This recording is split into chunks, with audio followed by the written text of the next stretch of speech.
बिलासपुर की। बिलासपुर वैसे तो एक शांत और सुंदर नगर था। वहाँ के लोग काफी प्रेम और आदर सम्मान के साथ रहते थे, लेकिन कुछ दिनों से बिलासपुर की शांति खतरे में आ गई थी। ओम ह्रीं क्लीं पशुपटक स्वाहा। ओम ह्रीं क्लीं पशुपटक स्वाहा। औरत का नाम था मंगला। नाम मंगला था, लेकिन करना अमंगल ही चाहती थी।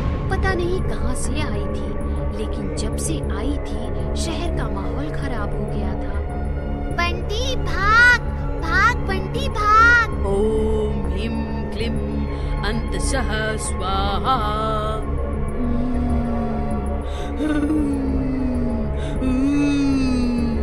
अरे क्या हुआ बंटी को? अरे भागो भागो। बंटी तुम ठीक तो हो?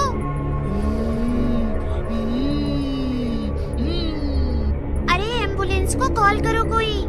बच्चा थोड़ी देर तड़पता रहा और फिर अचानक उसने सांसें छोड़ दी। सब ऐसे ही मरोगे, सबकी बारी आएगी, सब मरोगे। किसी को कुछ समझ नहीं आ रहा था कि शहर में क्या हो रहा है। डॉक्टर्स भी समझ नहीं पा रहे थे कि ऐसी कौन सी बीमारी है जो कुछ ही मिनटों में जहर बन जाती है। शहर में सभी के साथ कुछ ना कुछ बुरा हो रहा था। कोई बीमार था तो कोई पैसों की तंगी से परेशान, तो कोई बिना वजह आत्महत्या कर रहा था।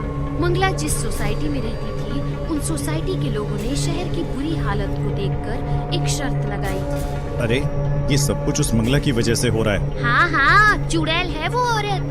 दिन भर कैद रहती है घर में और होम हवन करती है, घर से बाहर निकलती ही नहीं है। हाँ आंटी, वो बहुत बुरी है। मैं अपनी बॉल लेने गया था उनके घर, तो उन्होंने मुझे एक कमरे में बंद कर दिया। मैं खिड़की से बाहर भाग आया। लोग समझ गए कि शहर की अशांति की वजह मंगला है और उन्होंने एक तांत्रिक को जाकर ये सारी बातें बता दी। तुम लोग चिंता मत करो, इस समस्या का समाधान हम करेंगे। तांत्रिक के पास एक सफेद कुत्ता था।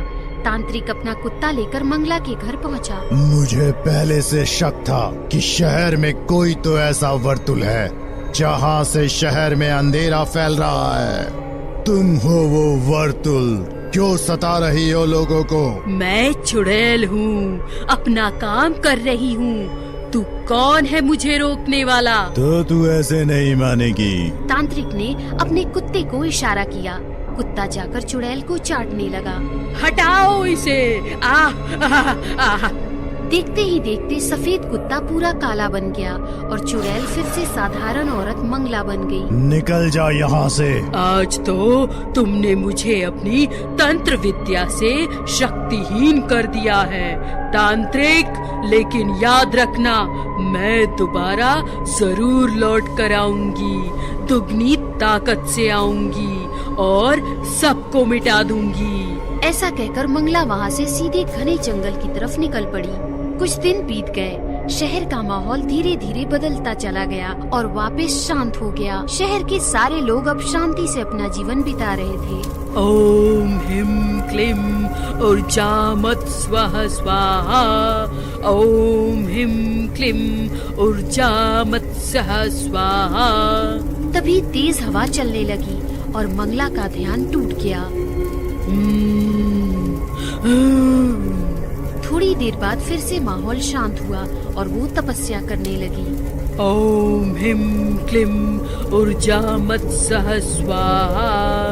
ओम ह्रीं क्लीं ऊर्जामत् सः स्वाहा। फिर तेज बारिश शुरू हुई और उसका ध्यान टूट गया।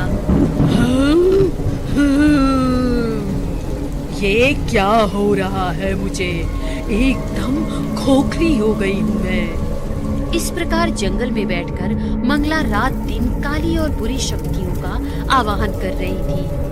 ओम ह्रीं क्लीं ऊर्जामत् सः स्वाहा।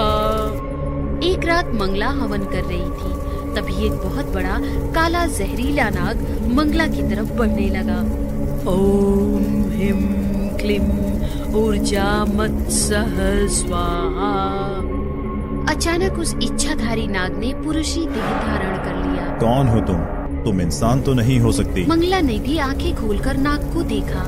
नहीं, मैं इंसान नहीं, चुड़ैल हूँ। इंसानियत की दुश्मन हूँ मैं। दुनिया में अपना राज कायम करना चाहती हूँ। मैं भी बिल्कुल ऐसा ही चाहता हूँ। मैं भी जहर फैलाना चाहता हूँ पूरी दुनिया में, लेकिन अधूरा हूँ, अकेला कुछ भी नहीं कर सकता। अगर ऐसा है तो हम साथ मिलकर इस दुनिया को तबाह करेंगे। और फिर क्या, चुड़ैल और नाग तब से एक दूसरे के साथ रहने लगे। धीरे धीरे उनमें प्यार बढ़ता चला गया। दोनों एक दूसरे के नजदीक आते चले गए और देखते देखते चुड़ैल की कोख में नागराज का संतान पलने लगा। मेरा अब ये शरीर त्यागने का समय आ गया है चुड़ैल। मैं तेरे शरीर में प्रवेश कर चुका हूँ। तू जा और विध्वंस फैला दे पूरी दुनिया में। फिर क्या, चुड़ैल और ज्यादा भयानक बन गई और जंगल से सीधे बिलासपुर नगर लौट आई।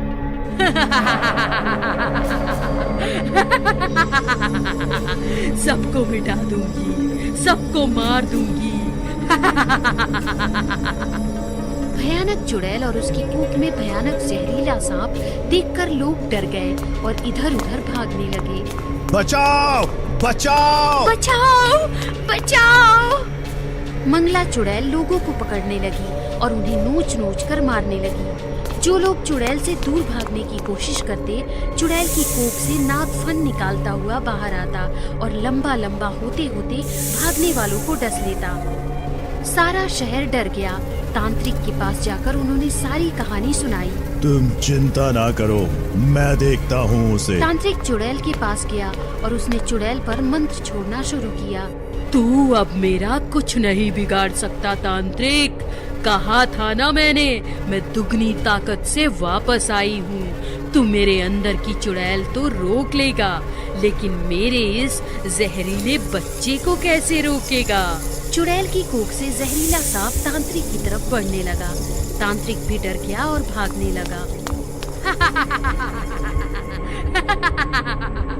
भाग तांत्रिक, भाग। तांत्रिक भाग रहा था, तभी वो एक आदमी से टकरा गया।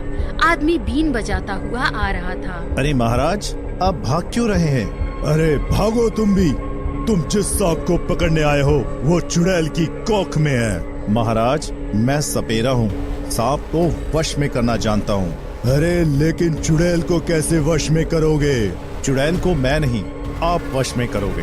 हम दोनों मिलकर उस चुड़ैल और सांप का खेल खत्म कर देंगे। ये सुनकर तांत्रिक की हिम्मत वापस आ गई।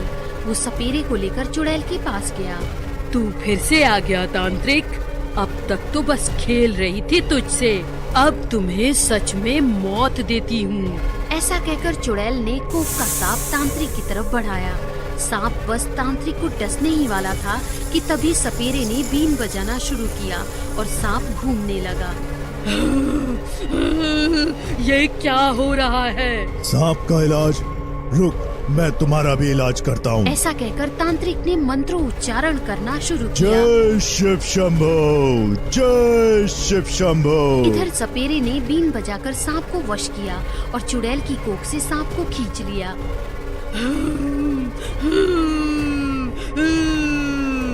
सपेरे ने सांप को अपनी टोकरी में डाला और उसका ढक्कन लगा दिया। महाराज, मेरा काम हो गया, आप भी झट से अपना काम खत्म कीजिए। तांत्रिक भस्म हाथ में लेकर आंख बंद करके घोर मंत्र उच्चारण कर रहा था। थोड़ी ही देर बाद उसने आंखें खोली और मंत्रों से प्रभावित भस्म चुड़ैल पर फेंक दिया। भस्म शरीर पर पड़ते ही चुड़ैल तड़पने लगी और देखते देखते जलने लगी। एक मौका दिया था मैंने तुम्हें, लेकिन तू सुधरी नहीं। जा, अब हमेशा हमेशा के लिए भस्म हो जा। चुड़ैल आग में जलती रही और देखते देखते आग में पूरी जलकर भस्म हो गई। इस प्रकार तांत्रिक और सपेरे की वजह से चुड़ैल के साथ साथ जहरीले नागराज का भी अंत हो गया और बिलासपुर नगर फिर से पहले जैसा शांत और सुंदर हो गया।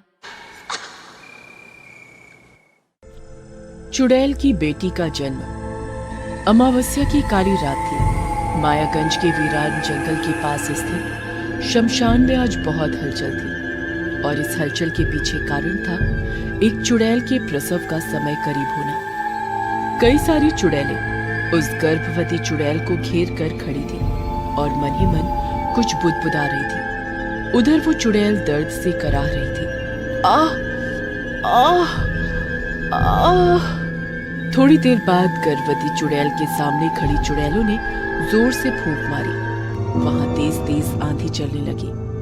थोड़ी देर बाद गर्भवती चुड़ैल ने एक बच्ची को जन्म दिया। मत रो मेरी बच्ची, मत रो, ये कहकर उस चुड़ैल ने अपनी बेटी को गले से लगा लिया। इस घटना के अगले दिन की बात है। मायागंज शहर में रहने वाला सत्या अपने कंप्यूटर पर काम कर रहा था। रात के 11:30 बज रहे थे। तभी उसके फोन की घंटी बजती है। फोन की स्क्रीन पर अननोन कॉलिंग लिखा आता है। Hello hello hello. Satya hello hello करता रहता है, लेकिन दूसरी तरफ से कोई आवाज नहीं आती है। अरे कौन है भाई? इतनी रात को क्यों परेशान कर रहे हो? अगर बात नहीं करना तो कॉल क्यों करते हो? ये कहकर वो फोन रख देता है और झल्लाते हुए कहता है, जब से कॉल रेट सस्ते हुए हैं, ये फोन पर परेशान करने वालों की संख्या बढ़ गई है। मेरा वश चले तो कॉल रेट 4 गुने बढ़ा दूं। सत्या बड़बड़ाते हुए फिर से अपने काम पर लग जाता है। कुछ मिनट के बाद फिर से उसके फोन की घंटी बजती है और एक बार फिर से उसकी स्क्रीन पर अननोन कॉलिंग लिखा हुआ आता है। वो इरिटेट होकर फोन की ओर देखता है और फोन उठा लेता है। Hello hello. अरे कौन बोल रहा है? मुंह में दही जमा रखी है क्या? तभी दूसरी ओर से धीमे से किसी औरत की आवाज आती है। सत्या, तुझे मारने वाली जन्म ले चुकी है। अब तू नहीं बचेगा, नहीं बचेगा तू। सत्या ने जैसे ही फोन पर यह सुना वो डर गया और उसने घबराई आवाज में कहा, कौन कौन बोल रही हैं आप? सत्या, तू बच सकता है तो बच। तुझे मारने वाली जन्म ले चुकी है। अब तू नहीं बचेगा, नहीं बचेगा तू। सत्या कॉल करने वाले से कुछ और पूछता, उससे पहले फोन कट गया। वो हलो हलो ही करता रह गया। ये कौन हो सकता है? कौन मुझे इस तरह आधी रात को धमकी दे रही है? सत्या मायागंज की एक सॉफ्टवेयर कंपनी में सॉफ्टवेयर इंजीनियर का काम करता था और अपनी माँ ललिता देवी और बहन सुगंधा के साथ रहता था। बहरहाल सत्या का मन अब काम में बिल्कुल नहीं लग रहा था, लेकिन कल उसे ये प्रोजेक्ट पूरा करके देना ही था। इसलिए वो फिर से कंप्यूटर पर काम करने लगा। काम करते करते अचानक उसका कंप्यूटर बंद हो गया। ओह, अब इसे क्या हो गया? वो कंप्यूटर को रीस्टार्ट करने ही वाला था कि कंप्यूटर खुद ब खुद ऑन हो गया। लो, खुद ब खुद बंद भी हो गया और ऑन भी। लगता है कोई भूत घुस गया इसके अंदर। कंप्यूटर फिर से ऑन हो गया, लेकिन इस बार जैसे ही कंप्यूटर ऑन हुआ, उसकी स्क्रीन पर खुद ब खुद लिखा हुआ आने लगा। अरे, अब फिर इसे क्या हो गया? इसकी स्क्रीन पर ये क्या लिखा आ रहा है? सत्या कंप्यूटर स्क्रीन पर लिखे वाक्य को पढ़ने लगा, लेकिन जैसे ही उसने पूरा वाक्य पढ़ा, उसके मुंह से चीख निकल गई। उसकी स्क्रीन पर लिखा हुआ था, सत्या, तुझे मारने वाली जन्म ले चुकी है। अब तू नहीं बचेगा, नहीं बचेगा तू। अरे, ये तो वही बात लिखी हुई है जो कुछ देर पहले मुझे फोन पर बोला जा रहा था। वो ये सब सोच ही रहा था कि एक धमाके के साथ कंप्यूटर की स्क्रीन टूट जाती है और स्क्रीन का शीशा टूटकर सत्या के चेहरे में चुभ जाता है और उसके चेहरे से खून निकलने लगता है और वो एक बार फिर से जोर से चीखता है, माँ, माँ।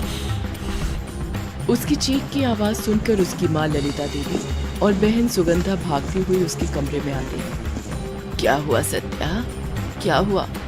क्या हुआ भाई, तुम इतनी जोर से क्यों चीखे? तब सत्या डरते हुए कांपती आवाज में बोलता है, माँ, ये कंप्यूटर, इसकी स्क्रीन, ये देखो कैसे टूट गई। इसके शीशे मेरे चेहरे पर लगे हैं। देखो, इससे कितना खून निकल रहा है। ये सब तुम क्या कह रहे हो सत्या? क्या हुआ तुम्हारे चेहरे को? और कौन सी स्क्रीन टूट गई? कंप्यूटर स्क्रीन तो बिल्कुल सही सलामत है और तुम्हारे चेहरे में तो कुछ नहीं हुआ है। उसके बाद सत्या ने देखा कि सच में उसका कंप्यूटर तो बिल्कुल ठीक ठाक है और यही नहीं, उसने आईने में देखा तो उसके चेहरे पर कोई घाव नहीं थे। लेकिन अभी कुछ देर पहले उसके साथ जो भी हुआ वो उसे झुठला भी तो नहीं सकता था। भैया, लगता है आप बहुत थक गए हो, सो जाओ, सुबह काम कर लेना।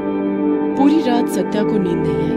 उसे समझ नहीं आ रहा था कि आखिर कल रात जो उसके साथ हुआ वो सच था या सपना। अगले दिन वो ऑफिस तो चला गया, लेकिन उसका मन काम में बिल्कुल नहीं लग रहा था। इसलिए प्रेजेंटेशन देकर वो जल्द ही घर की ओर निकल गया। दूसरी ओर उसके घर पर उसकी बहन सुगंधा टीवी देख रही थी। टीवी पर उसकी पसंद का कुछ नहीं आ रहा था, इसलिए वो बार बार चैनल बदल रही थी। कुछ भी ढंग का नहीं आ रहा है टीवी पर, बंद ही कर देती हूँ टीवी। सुगंधा टीवी बंद करने वाली थी, तभी टीवी की स्क्रीन पर लिखा आने लगा, ब्रेकिंग न्यूज। अरे अब कौन सी ब्रेकिंग न्यूज आ गई? तभी टीवी की स्क्रीन पर एक औरत आती है, लेकिन उस औरत का चेहरा नकाब से ढका हुआ है। सुगंधा उसे आश्चर्यचकित होकर देखती है। अरे ये न्यूज चैनल वाले अब नकाब में ब्रेकिंग न्यूज पढ़ने लगे क्या? तभी स्क्रीन वाली औरत बोलती है, सुगंधा, तुम्हें और तुम्हारे पूरे परिवार को मारने वाली पैदा हो गई है। जिस तरह तुम लोगों ने मुझे मारा, तुम लोग भी मरने के लिए तैयार हो जाओ। अचानक टीवी की स्क्रीन से एक चुड़ैल निकलती है। उसकी गोद में एक छोटी सी बच्ची है। उसे देखकर सुगंधा जोर जोर से चीखने लगती है, माँ माँ जल्दी आओ, वो आ गई है, वो फिर से आ गई है। ललिता देवी भागकर अपनी बेटी के पास आती है और वहाँ अपनी मरी बहू अंजलि और उसकी गोद में एक बच्चे को देखकर थर-थर कांपने लगती है। तब तक सत्या भी वहाँ आ जाता है। ये कहाँ से आ गई? इसे तो हमने। अचानक वो बच्ची हवा में उड़ने लगती है और जोर जोर से हंसने लगती है। भैया भागो, भागो यहाँ से, माँ भागो यहाँ से। लेकिन उसके भागने के पहले वो बच्ची उसके सामने आ जाती है और उसे जोर से धक्का मारकर जमीन पर गिरा देती है और उसके सीने पर चढ़ जाती है और उसका गला दबाने लगती है। छोड़ दो मुझे, छोड़ दो। लेकिन चुड़ैल की बेटी ने गला दबाकर उसे मार दिया। उसके बाद वो उड़ती हुई गई और सत्या के कंधे पर चढ़ गई। अरे माफ कर दो मुझे, माफ कर दो, मत मारो। तुम लोगों को तो भगवान भी माफ नहीं करेंगे। तुम लोगों ने मेरी माँ को इसलिए मार दिया क्योंकि वो मुझे यानी एक लड़की को जन्म देने वाली थी। अरे गलती हो गई हमसे। उसे गलती कहते हो? अरे इतनी क्या दुश्मनी लड़कियों से? तुम्हारी माँ, तुम्हारी बहन, ये सब भी तो कभी लड़कियां थी। लेकिन अफसोस, इन लोगों ने इस बात को भुला दिया। और मेरी माँ जो बेचारी 8.5 महीने की गर्भवती थी, उसे सीढ़ियों से धक्का देकर नीचे गिरा दिया। सत्या की शादी अंजलि से हुई थी। शादी के बाद से ही उसे सत्या और उसके परिवार वाले दहेज के लिए तंग किया करते थे। उसे बिना वजह मारते पीटते, कई बार तो उसे खाना भी नहीं देते। इस बीच अंजलि गर्भवती हो गई, लेकिन जैसे ही सत्या और उसके परिवार वालों को ये पता लगा कि वो गर्भवती है, उन्होंने उसे अल्टीमेटम दे दिया। सुन लड़की, इस घर में लड़का चाहिए, लड़की जन्म देने का सोचना भी नहीं। लेकिन होनी को कुछ और मंजूर था। उन्होंने धोखे से जांच करवाकर ये पता कर लिया था कि अंजलि के पेट में लड़की है, इसलिए उन्होंने उसे मार दिया और लोगों को ये बताया कि सीढ़ियां उतरने के क्रम में अंजलि का पैर फिसल गया, इसलिए वो मर गई। लोगों को उन पर शक भी नहीं हुआ। तुम लोग समाज में इंसान की तरह रहते हो, लेकिन सच कहूँ, तुम लोग इंसान नहीं, जानवर हो, जानवर। ये कहकर चुड़ैल की बेटी ने सत्या को भी मार दिया। अपने सामने अपनी बेटी और बेटे की मौत देखकर ललिता देवी को गहरा सदमा लगता है। वो भी वहां से भागने की सोचती है, लेकिन तभी चुड़ैल की बेटी और चुड़ैल उसे पकड़कर हवा में उठा लेते हैं। अरे बचाओ, बचाओ, कोई तो बचाओ। उसके बाद चुड़ैल और उसकी बेटी ललिता देवी को लेकर फिर से मायागंज के जंगलों में ले जाती है और वहां पहले से मौजूद चुड़ैलों के झुंड के पास छोड़ देती है।